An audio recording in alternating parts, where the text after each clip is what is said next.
वक्रतुंड महाकाय सूर्यकोटि समप्रभा निर्विघ्नं कुरु मे देव सर्वकारेषु सर्वदा श्री गणेशाय नमः। ओम भगवते श्री स्वामीनारायणाय नमः। ओम श्री लक्ष्मीनारायणाय नमः। ओम श्री नरनारायणाय नमः। ओम श्री वासुदेव नारायणाय नमः। ओम नमो भगवते वासुदेवाय। ओम नमो भगवते रुद्राय। ओम नमः शिवाय। ओम सर्वमंगल मंगल्ये शिवे सर्वार्थ साधिके शरण्ये त्र्यंबके गौरी नारायणी नमोस्तुते।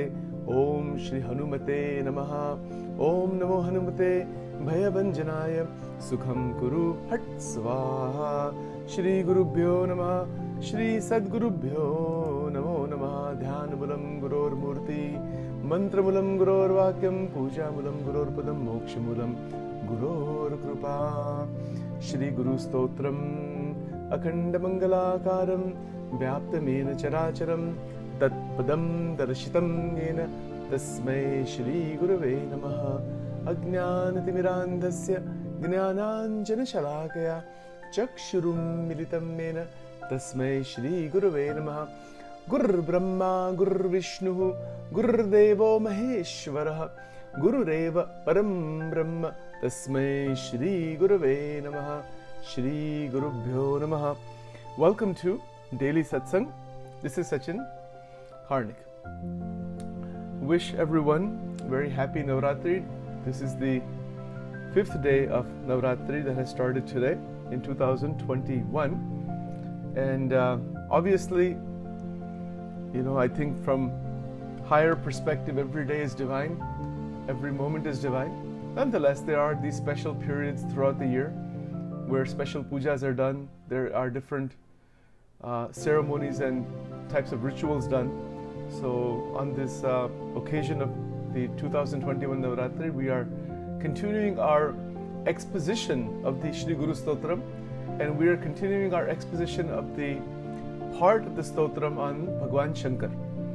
And once we finish that exposition, although there is no finishing it really, we will then move into the second, or the second part of the shlok, Guru Sakshat Param Brahma, Guru Sakshat Parabrahma. Sometimes it's written in different ways, it's written like this.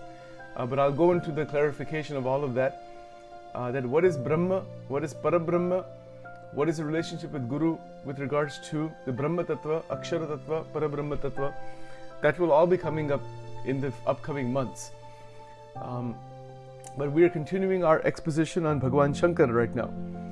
And it's quite timely given that the Navratri time is going on. As we are contemplating on the third eye, our exposition so far has been on better understanding the Mahima, the glory of the opening of the third eye. And along those lines, yesterday we had covered to some extent about the Agnya Chakra, that these chakras are not theoretical ideas or some imaginary concept. That is not what it is. It is a discovery in the deepest of meditations, with sincerity, with a longing heart to the universe, to God, whatever God may be. That is how the rishis approached this research. They approached the research of the inner world with a sincere heart, with tremendous courage, with humility. They did not know what is the Brahma Tattva. This word Brahman was not even there. This is a word that they eventually brought out to express this infinite consciousness, to describe that infinite consciousness. But before we get to the Brahma Tattva in the upcoming months, this is all of the intermediate experience of these chakras. It is quite something to understand this. It is quite metaphysical, and it has its reality. We are actually alive due to the presence of the Atma. The life force is the Atma. And the Atma in its actual nature is truth, consciousness, and bliss. So this was the discovery of the self. In the inward journey taken by the rishis from ancient times till today, the discovery, the realization of the effulgent Atma, that I am this and I am not this. What I am, the subject, and what is the object. Right? So all of Vedanta is covered in this. There are many, many descriptions of this in many, many scriptures. So I'm trying to weave in some of those ideas as we progress here, because we want to take a very applicable and understandable approach, simply because we don't have 20,000 years or 50,000 years to live. If we had that much time, we could go through every single line of the scriptures, and even that won't be enough. But so in the short time that we have, we want to understand it as clearly as possible. So remember, spirituality is a journey into the inner world, as we have been saying. Now, along those lines, when we consider the form of Bhagavan Shankar and the experience of the rishis, the research of the rishis, we find that they discovered this extraordinary reality within. And as I mentioned yesterday, the opening of the chakra is interesting. What does that mean? What does it mean to open the chakra? Now, first of all, the chakras are always there. They're always spinning, and they're always within this system, this internal system. Muladhara chakra, Swadhisthana chakra, Manipura chakra, Anahat chakra, Vishuddhi chakra, Agnya chakra, Sahasrara chakra. So chakra means wheel, spinning wheel. So they are vortices that are spinning, and they are considered to have different petals. So the Muladhara chakra is considered to have 4 petals, and you can actually see that in the diagram. And each one of them has increasing number of petals, all the way up to the Agnya chakra that has only 2 petals. Now, what are these petals? What in the world are these petals? Let me see if I can find a better diagram here. So yeah, in this diagram you can actually see the Lam Bij Mantra is the Muladhara chakra Bij Mantra. Lam. It has 4 petals, and there's even mantras for each of those petals. And I have to find a better diagram actually to try to show that to you with the actual mantras. But the point here about these petals, what is the petal? Well, let's put it this way.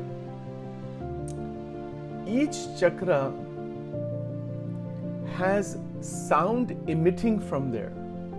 But that sound is transcendental sound. It is called Divyanad. It is not like our worldly language, Vaikhri Vani. It's not that kind. It is actually part of the Paravani. Paravani meaning what? It's not a human speech like how we're talking. What we're speaking is really the end of the whole creative process and the expression, so we experience the material world. So the sounds that are heard in meditation, this is not something that the rishis created, or somebody created this thing, this lam, bam, ram, yam, hum. This is not something that is man-made. No. It is heard in dhyan. Dhyan meaning meditation, internal probing, the tremendous calmness of the inner world, the antakarana. Antakarana has 4 parts: man, buddhi, chit, ahankar. That is called antakarana, these 4 parts. And I'll put some diagrams about that later. In the EPE program, we talk about it in a different way. The 5 things, that thoughts, emotions, memory, desire, energy. The same thing, but it's talked about in this way. So the stability, total stability of the antakarana is the foundational goal of all spirituality. And it is only through that foundation is the Agnya Chakra going to open, and actually the third eye that is located between the Agnya Chakra and the Sahasrara Chakra, will that open? Without a clear mind, a stable mind, a harmonious mind, an integrated mind, without non-conflictual states of life, with great balance of mind, body, brain, etc., and great good health, with all of that intact, the system is primed to open into the dimension of the chakras.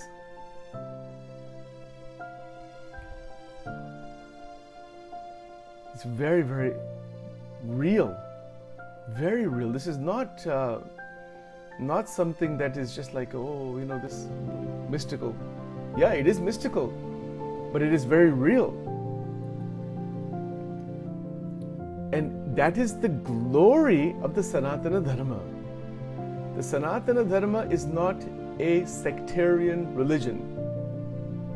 It is a discovery of reality that is internal and transcendental. It has nothing to do with any particular group of people. Just like medical science is universal.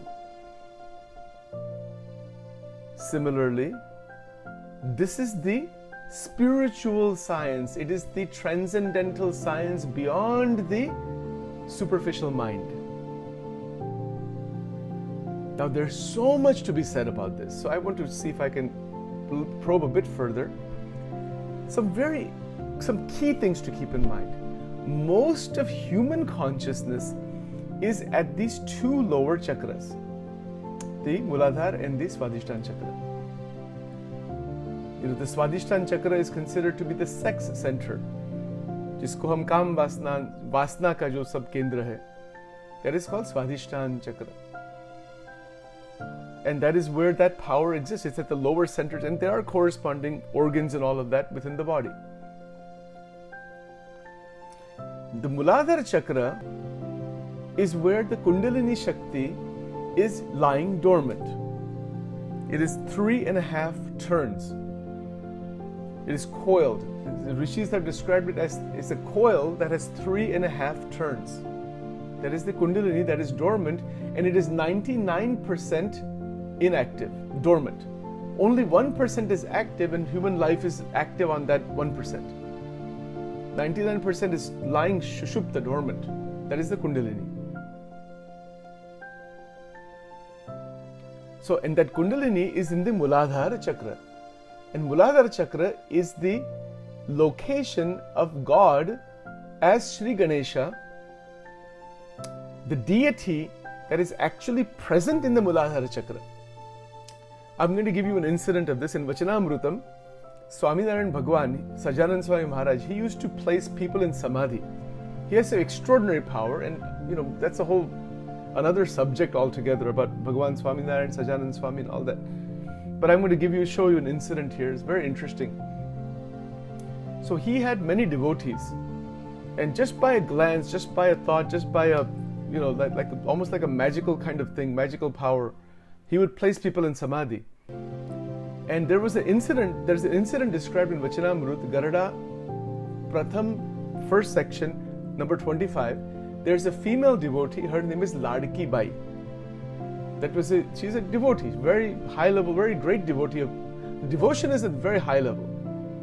So when devotion reaches at such levels of the Parameshwar, something extraordinary can happen. And now in this incident, Sajanand Swami said to that Ladki Bai, I want you to sit for meditation, and I'm going to place you in samadhi.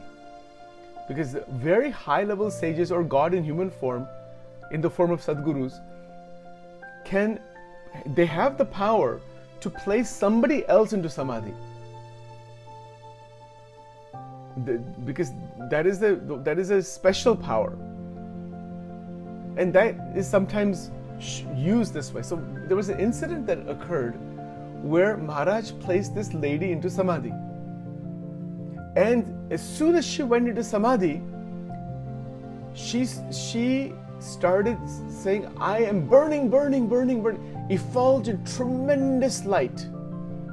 Light that is beyond imagination. Maharaj brought her back into the body consciousness. Says, wait a minute. He said to her, yes, you are a great devotee. You are very enlightened in so many ways, no doubt. But what you have experienced right now is part of the Atma. It is the Atma. That is who you are. You are not this female body. You're not this name and form and all of this thing. That's not who you are. So then he placed her again into Samadhi. It says, this time I'm going to place you into Samadhi and you will see Muladhara Chakra. And because you need to go there, and Bhagwan Ganesh is there, and you can see you can realize who you are in the Muladhara Chakra. This incident is described in Vachanamrut. Amazing.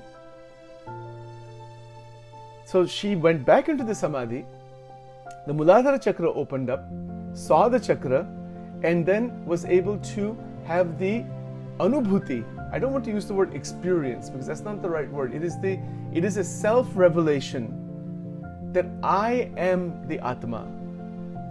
And that revelation occurred in the Muladhara Chakra. It can happen in any of the chakras actually, because the chakras are windows. They are entry points into the effulgent Atma.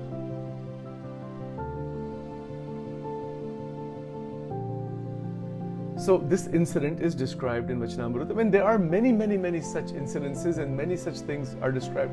Throughout Sanatana Dharma in general, Swaminarayan Sampradaya, which I'm more familiar with in particular as a Sampradaya and as a Guru Parampara. So this is not imaginary. She was that lady, Ladki by the devotee, she started, when she got into that experience or that state of the Atma, she said, I'm burning, I'm burning. Maharaj said, you're not burning. You are, that is who you are. You are that unbelievable effulgent light. Soham, Shivoham.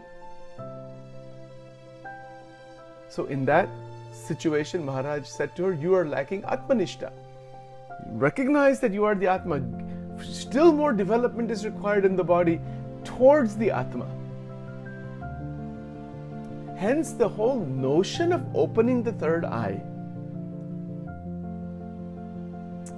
is a liberated life where very great devotees or sadhaks or yogis who have purification, adequate purification of the superficial mind and the subconscious mind and all, can then eventually touch upon this extraordinary reality of the chakras. But remember, even when you are seeing the chakra, you are still seeing the chakra. Again in Vachanamrut, Garada, Madhya section, middle section, number 49, Maharaj says inside there, beautifully, he says inside there, that even if you see the 6 chakras, Shat chakra dekha hai to pan antara drashti nathi. It means even if you see them, and you will, as you are meditating on Parameshwar, on God, on the Gurus, and connecting with them in scriptures and all these things, as the meditation and dhyan and manan, chintan and seva, as it continues further, the sadhaka is going to come upon this chakra system. It is going to happen.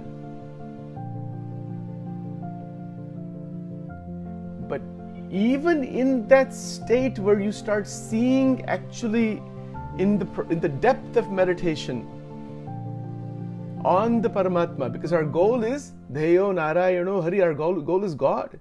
Bhagwan is the goal.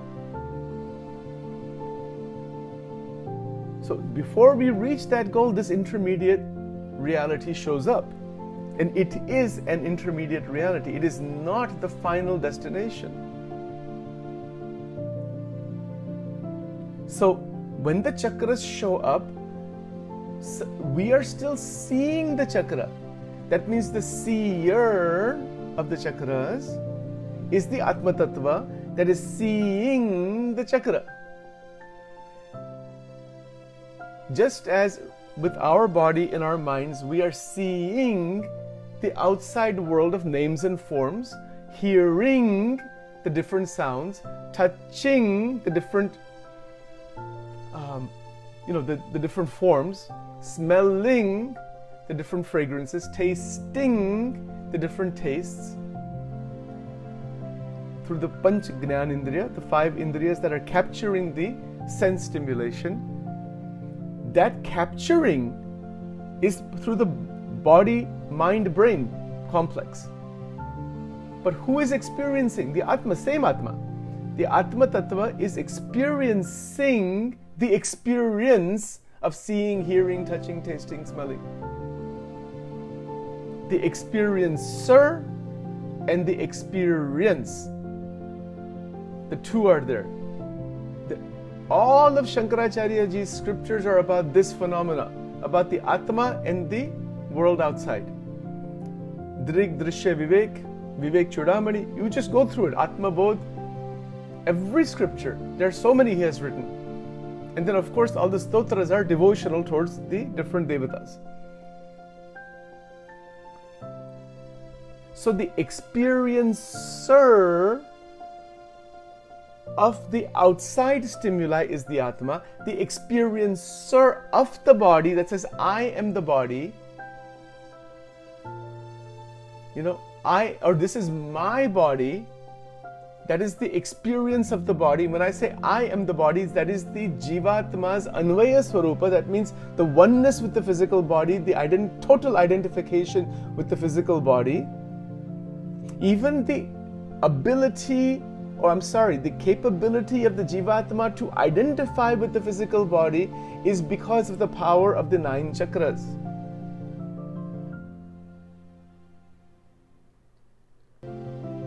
And that's true for us in the human frame. Other animals have also those chakras. They have different way. We won't go into that now. The identification with the body is through the chakra system. Jivnu Anvay Swarup.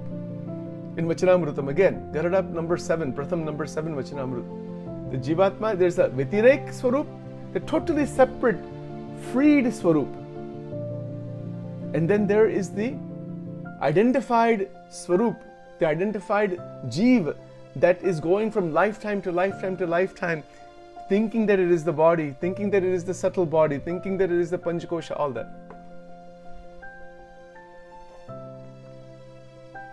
So,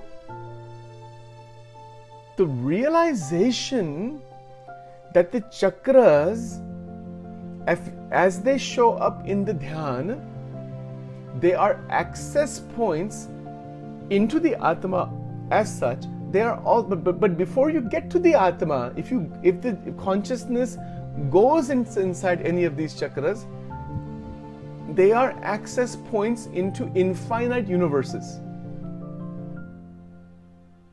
Now we can understand why the rishis were sitting for hundreds of years, if that life was longer in the ancient times, as the scriptures say. They didn't take a spaceship and go somewhere into Mars and center of the galaxy. They didn't need to do that. That's too small.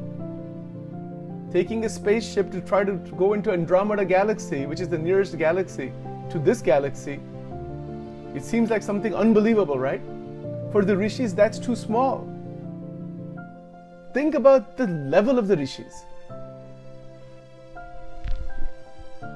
Unbelievable things are there, which I'm telling you, it will blow our mind completely.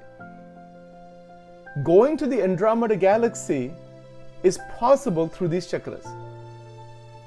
Going anywhere is possible through it. You can go to the sun, to the moon, to the different planets, to anywhere. Because once you are no longer stuck inside the vortex of the sansara that we see around us, the infinite, the access point all the way up to the Akshara Brahma is available for us.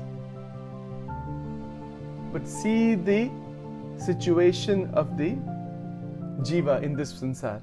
This jiva is unbelievably stuck in the activity of the sansar because of desires, asakti, ajnan, vasanas, ichhas, endless. Who has time to do meditation? Even to try to do meditation, it's like, my God, you get tired within 5 minutes. कुछ मन नहीं लगता. But we can watch, Hindi series for 8 hours, movie after movie after movie, binge watching on Netflix and all that. No, उसमें कोई बात नहीं. That's okay. We are masters, PhDs, postdoctoral degrees, and all those things. एक दूसरे का अवगुण लेना, continuously getting wrapped up in raga and dvesha. All of humanity has postdoctoral degrees in all those things. Many, many degrees are there. Lifetime worth of degrees are in all such things. That's why in Swamini Vato, Gunatitanand Swami, he said that he said in Gujarati, Jivno Navo Adarsh. The Jivatma has not gone in this direction. ये जो भगवान का जो path है ना, जो मार्ग है, भगवान के विषय जो मार्ग है, some obviously Jivat, there are those who are going lifetime to lifetime, they're making progress. But if we decide that Bhagwan ka hi sakshatkar karna, if that decision is made, we have that ability.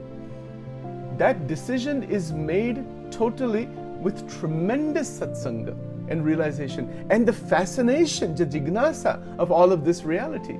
That is it really possible to sit in dhyan and go to any galaxy and see what is going on in the Brahmand anywhere and beyond the Brahmanda?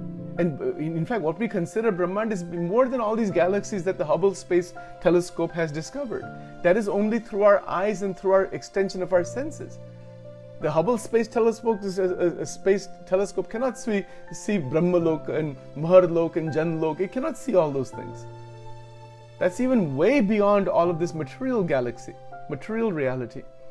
So these chakras are an access point into the extraordinary reality that is the universe, the cosmos and multiple cosmos. So rishis had that ability to perceive this, all of this thing.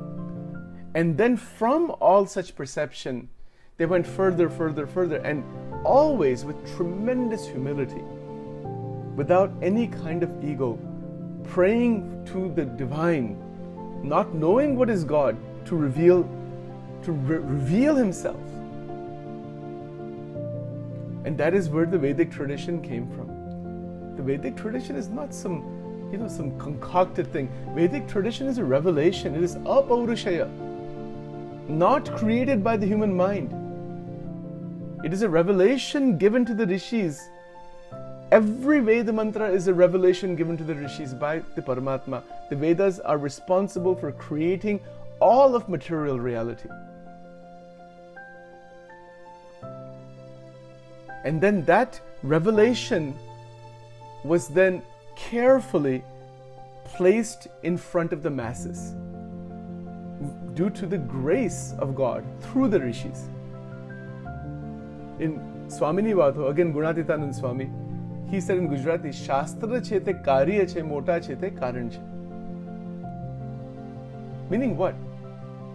Whatever is written down, that is the karya. Karya means that the rishis have written. But who has written that down? Those who have realized this. They are the cause. God is the cause through them.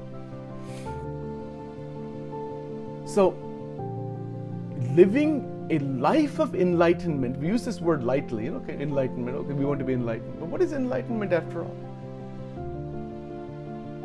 Enlightenment is a state, it is an opening of all of this siddha state. These are the siddhas, the higher beings, the Mahajans we were talking about yesterday. The great saints who are outside of body consciousness, outside of the egoic consciousness, not just how we consider ego, just even the sense that I am this body, they're beyond all of that. Dehatit sthiti. Dehatit means beyond the three bodies. Gunatit in that sense. So they are living in this extraordinary consciousness.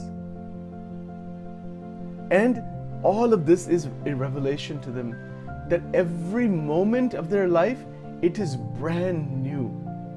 Every moment there is constant newness, which is the dynamic realization or the realization, what that we call enlightenment, is dynamic and it is chaitanya. Chaitanya meaning it is new each time. You know what happens in our lives? We experience this world of Maya. It gets old very quickly. But that doesn't happen for the enlightened beings. They are always diving into this higher consciousness, and once that opening has occurred, it will keep opening further.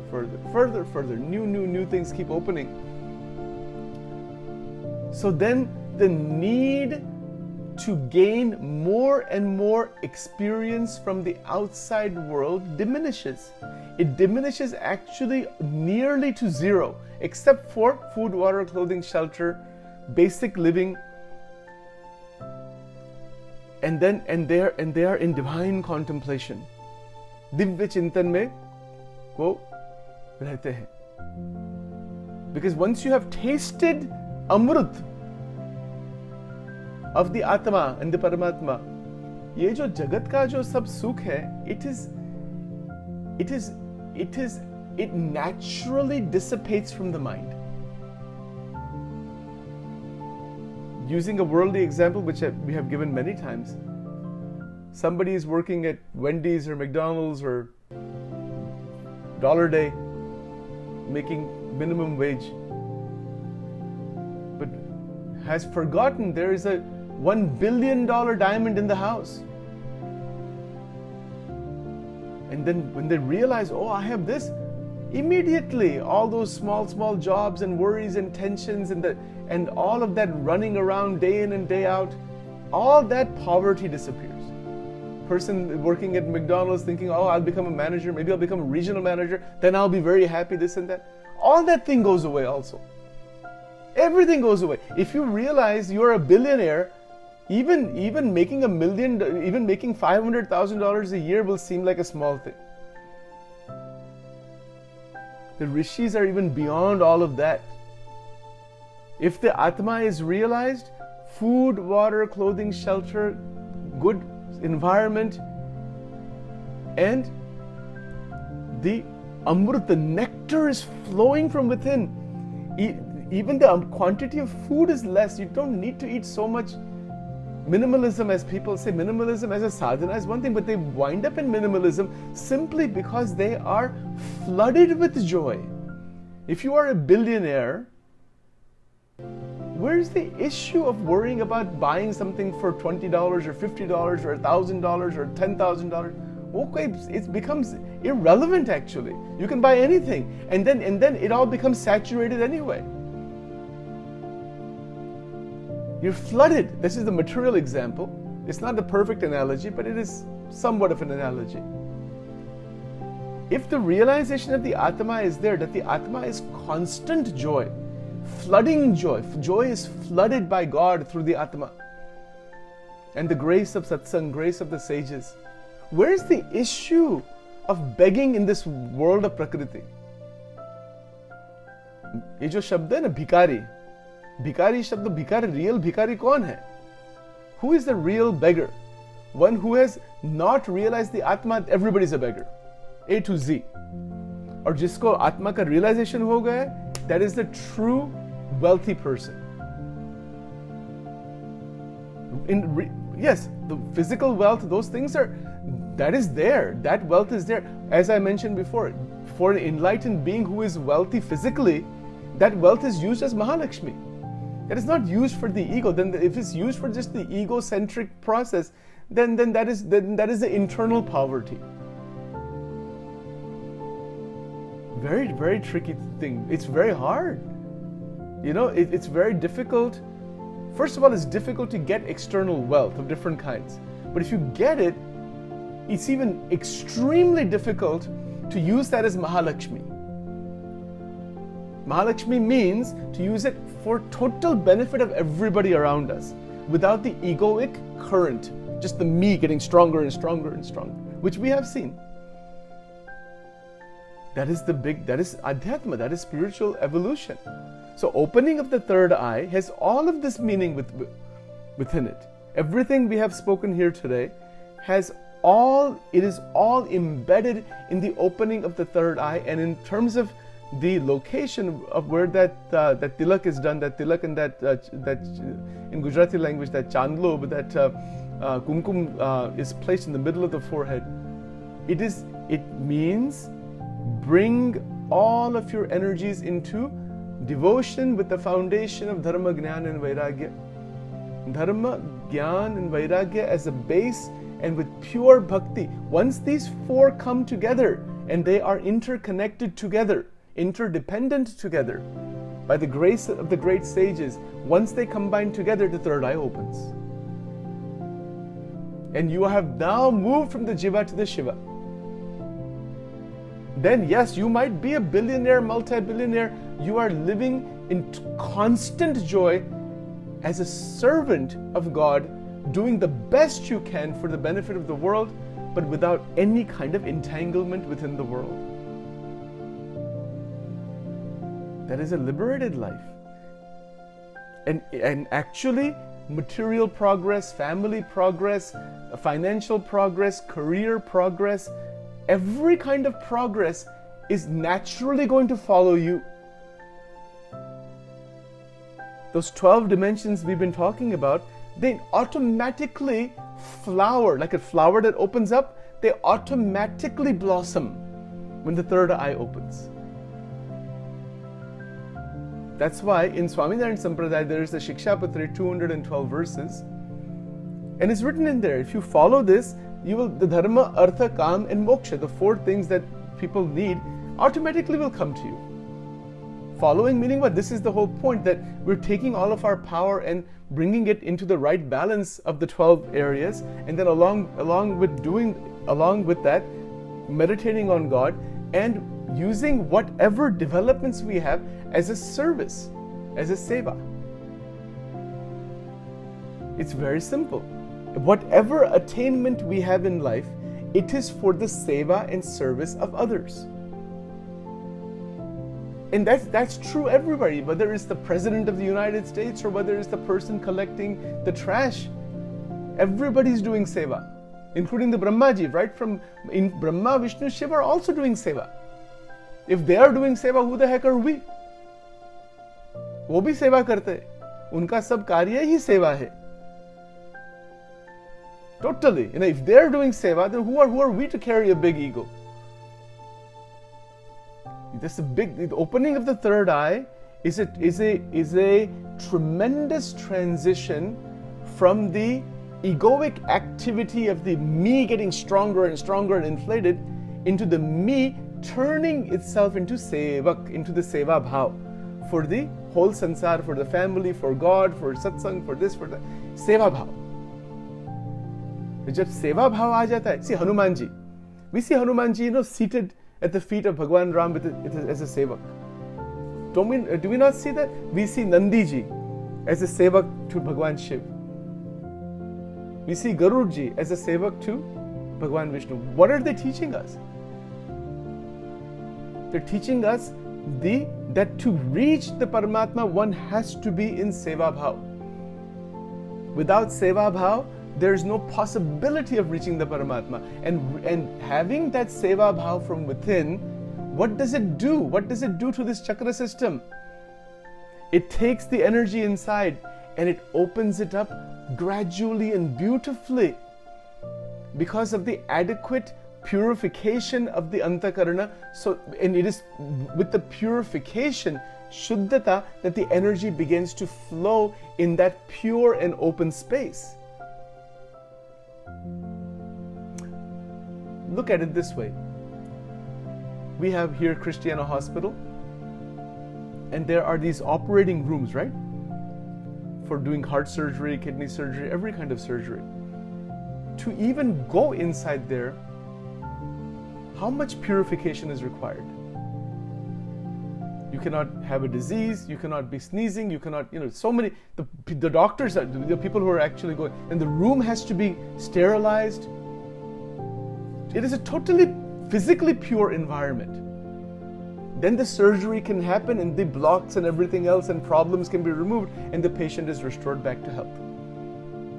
Is it not so? Similarly, there is an internal surgery that is being done by the great sages through their teachings for the Jivatma that is blocked with the disease of birth and death. And that surgery is satsang. That surgery is seva. That surgery is mananchintan. That surgery is scriptures. That surgery is this swarupas of Paramatma. That surgery is the internal unclutching and unblocking of all of these knots and problems and all kinds of internal clutter is all cleared out. That is the role of the Guru. Hence, Guru Devo, Guru Brahma, Guru Vishnu, Guru Devo Maheshwara. Guru Devo Maheshwara, in the sense, he's a surgeon of the Antakarana. He's the healer of the damage done into the Antakarana. The Satpurusha, the great sages, are constantly teaching and giving their grace and blessings to the Jivatma and how to, and they're showing one approach after another to heal the damage and to clean up the Antakarana so that the energies can awaken and shine and light up one's life. All chakras get lit up. Hence, one of the names of Bhagwan Shankar is Om Navachakrangaya Namaha.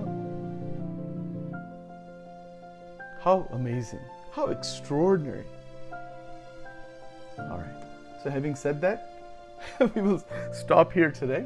We will continue on the third eye tomorrow. I still have not got to the Nilkantha. And then the Hriday Granthi. There's so much, we could spend a whole year on this, just on the third eye, because in reality, everything is in that.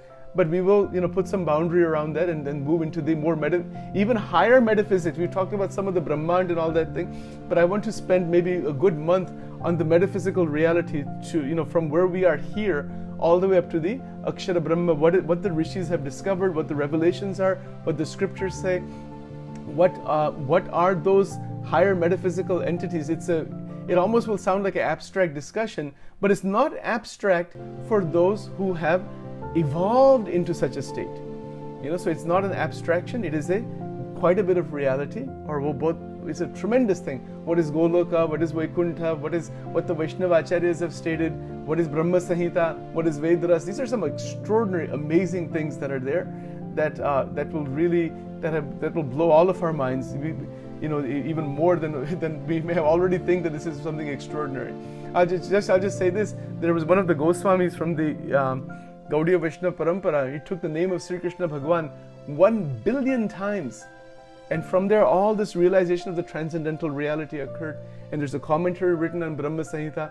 And it's amazing. I mean, the things that they have discovered, that it is possible, why the Sampradayas evolved as they did, why they are access points into the higher reality. All of that, is a much more evolved discussion. I sometimes feel that even what is being presented here is just the scratching of the surface only. There's so much more. But, we are like ants. If we're hungry, we cannot put, a big, massive gulab jam, like a 100-pound gulab jam on the ant. Here, eat this. The ant will be dead within a second. It will not. So that we don't want to do that. We need a tiny piece that we can digest, and that'll be enough, actually. So, all right. So, with many prayers to great sages and all of you, we will continue this tomorrow.